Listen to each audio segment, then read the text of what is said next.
नमस्कार विद्यार्थी मित्रांनो, आपण पाहत आहोत पत्रकारितेची विविध क्षेत्रे.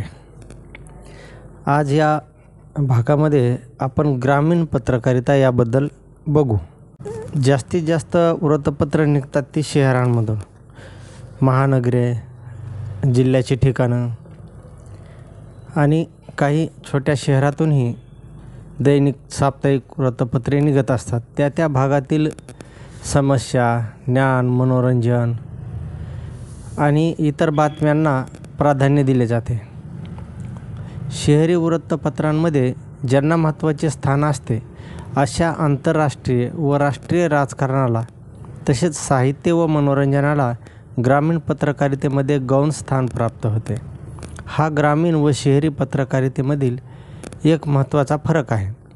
दूरचित्रवाणीच्या आगमनामुळे तर हा फरक जास्तच महत्त्वाचा ठरलेला आहे. दूरचित्रवाणीवरून जे मिळत नाही ते वाचकांना पुरविण्याचे महत्त्वाचे कार्य ग्रामीण भागातील वृत्तपत्रांकडून अपेक्षित आहे.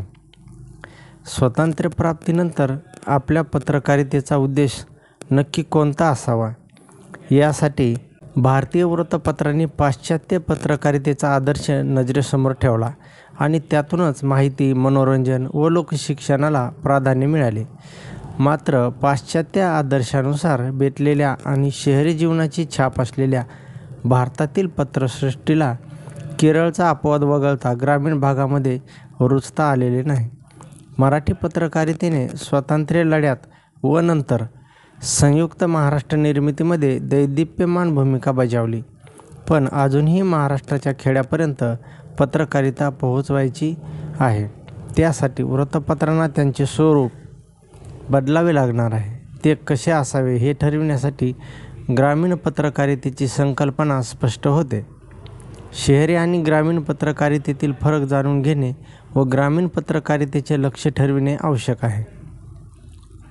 ग्रामीण पत्रकारितेसाठी लक्ष्य शोधताना पाश्चात्य पत्रकारितेच्या आदर्शाचा मर्यादित अर्थानेच उपयोग होऊ शकतो, कारण ग्रामीण पत्रकारिता ही मुळातच स्वातंत्र्यप्राप्तीनंतरची आणि पूर्णपणे स्वदेशी अशी संकल्पना आहे.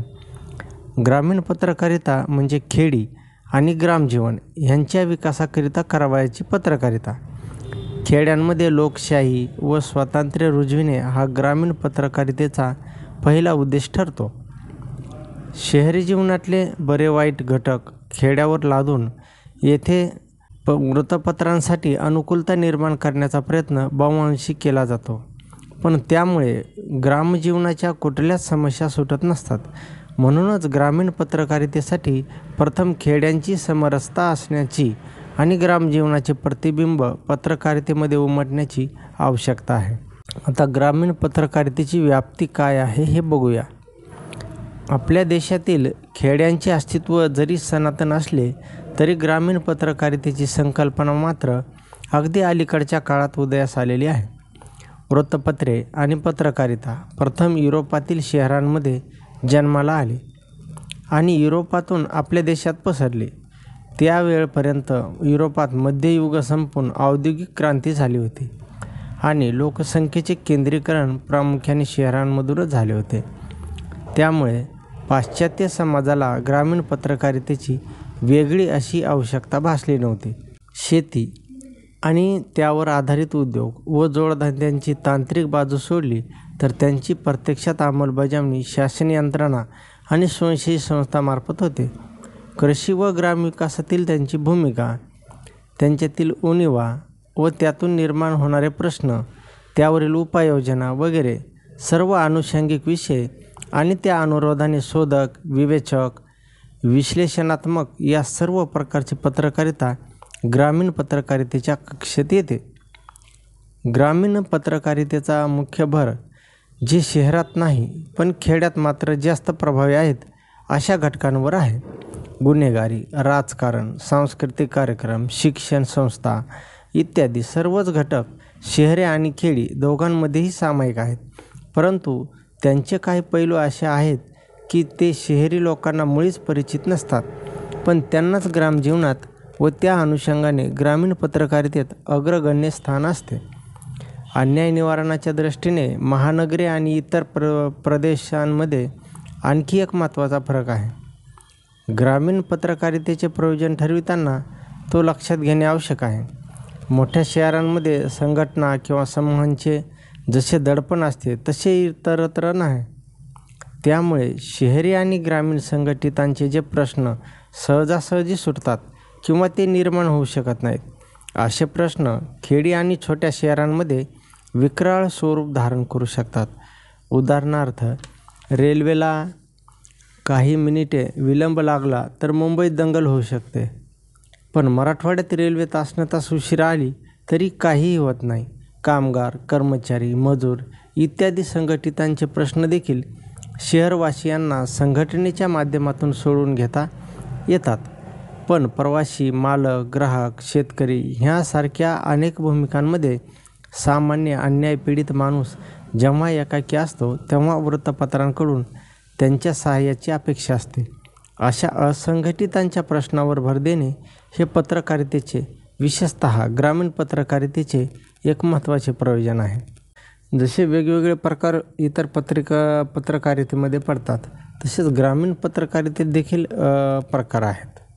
ग्रामीण पत्रकारितेचे स्वरूप प्रामुख्याने ती पत्रकारिता कोण, कोठून आणि कोणत्या प्रकारच्या वृत्तपत्रासाठी करतो त्यावर अवलंबून आहे.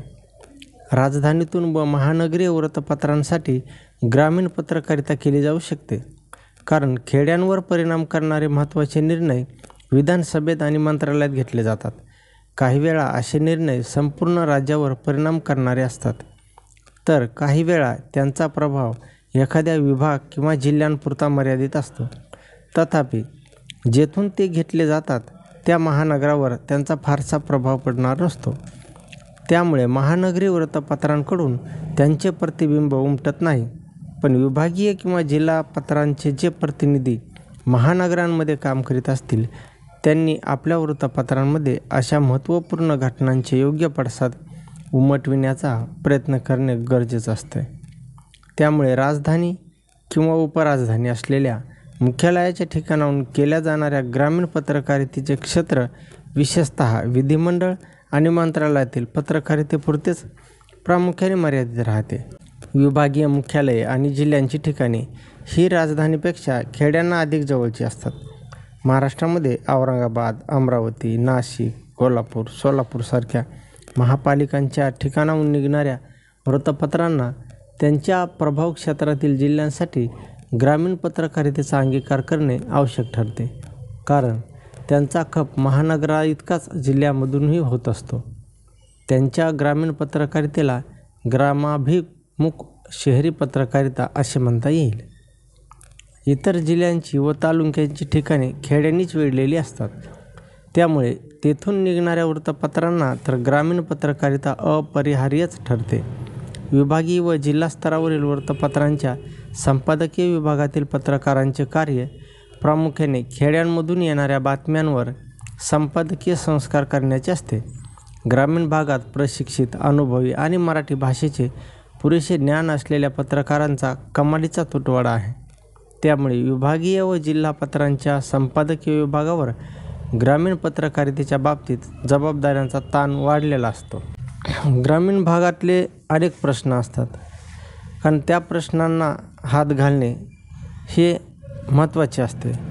कारण कधी ओला दुष्काळ पडतो, कधी कोरडा दुष्काळ पडतो, ह्या दोन्हीमधलं साम्य हे कळालं पाहिजे आणि त्याप्रमाणे त्याला प्रसिद्धी दिली पाहिजे, जेणेकरून ग्रामीण भागात असणाऱ्या विविध समस्या आणि त्या समस्यांना आपल्या वृत्तपत्रातून मिळणारा प्रतिसाद किंवा साथ म्हणू आपण त्याला, मग अशा प्रकारच्या ज्या बातम्या असतात, काही अन्यायाच्या असतात, मारहाण असते किंवा दुष्काळ असतो, तिथल्या लोकांचं जगणं असतं, सामान्य माणसाचे प्रश्न असतात, हे देखील त्यामध्ये आले पाहिजेत.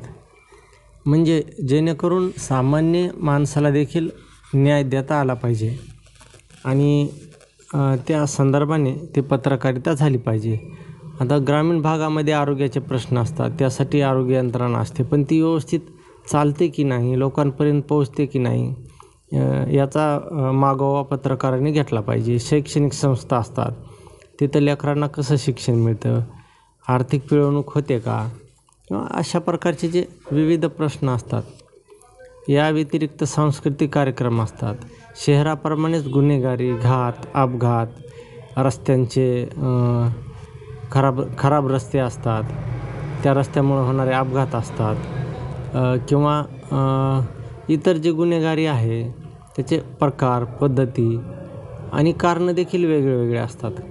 शेतीचा धुरा फोडणे, दुसऱ्याच्या शेतात जनावरं चारणे, विजेच्या तारा तोडणे, कालव्याचे पाणी अडविणे, गवताच्या गंजीला आग लावणे, विद्युत पंपांची चोरी, ऊस जाळणे, कापूस वेचून नेणे, केळीची बाग कापून टाकणे, वाटमारी करणे, दरोडे, असे एक ना एक असे अनेक प्रकार ग्रामीण भागात देखील घडत असतात. ह्या गुन्हेगारीच्या बातम्यांचे मूळ बहुधा जमिनीचे वाद, हुंड्याची अपेक्षा, व्यसनाधीनता किंवा व्यभिचारामध्ये असते. अशा प्रकारचा कोणताही गुन्हा घडला तर तो दडपून टाकण्याचा प्रयत्न पोलिसांना करता येऊ नये, हे ग्रामीण पत्रकारांचे पहिले कर्तव्य ठरते. गुन्ह्याला जातीय किंवा राजकीय रंग देऊन फाटे फोडण्याचे प्रयत्न हितसंबंधीयांकडून केले जातात. त्यांना आवर घालण्याचा प्रयत्न ग्रामीण पत्रकारांनी करावयाचा असतो. गुन्हेगारीचे एखादे प्रकरण न्यायालयासमोर, विधिमंडळासमोर किंवा चौकशी आयोगासमोर जरी गेले तरी त्यातील सत्य दडवले जाऊ नये याची दक्षता ग्रामीण पत्रकारांनी प्रथमपासूनच घ्यावायची असते. इतर कार्यक्रमाप्रमाणे सभा, संमेलनं, आंदोलनं असे कार्यक्रम देखील होतात. तर यांनासुद्धा प्रसिद्धी देणं गरजेचं असतं. विविध संघटना असतात ज्या समाजामध्ये काम करतात. शेतकऱ्यांसाठी असो किंवा इतर सामान्य लोकांसाठी, त्या संघटनांचे कार्यक्रम, सरकारच्या योजना, विविध प्रकल्प ते कसे राबतायत, कोणासाठी राबतायत प्रकल्प, योग्य प्रकल्प होत आहेत की नाही, ह्या सर्वांच्या मागे पत्रकाराने असलं पाहिजे. म्हणजे त्याची योग्य दखलही घेतली पाहिजे आणि त्यातल्या चुका देखील दाखवून दिल्या पाहिजे.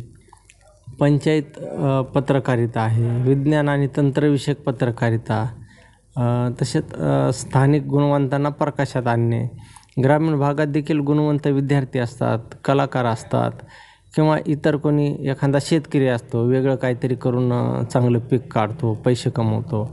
अशांना देखील प्रसिद्धी मिळाली तर त्याचं जे आहे प्रेरणा आहे ती प्रेरणा इतरांना मिळू शकते आणि त्याचं फलित चांगलंच होतं. म्हणजे आपण ग्रामीण पत्रकारिता करताना सर्व दृष्टीनं चौकस असणं गरजेचं आहे.